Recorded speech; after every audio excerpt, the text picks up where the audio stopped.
kusumaning Ayu Floriana Ayu Murti jengkar saking lenggahipun hamapak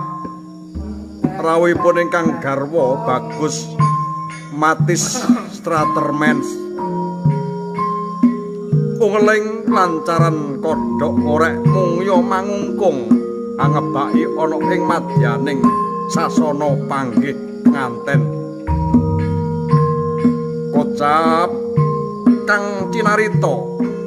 sampun sansa caket tindaking penganten kekalih tempu ing catur netra pahanane geter ana ing sajroning nala sanalika kumlawe astaning penganten kakung lan putri sami hambep balang gantal ingkang senebat gondang tutun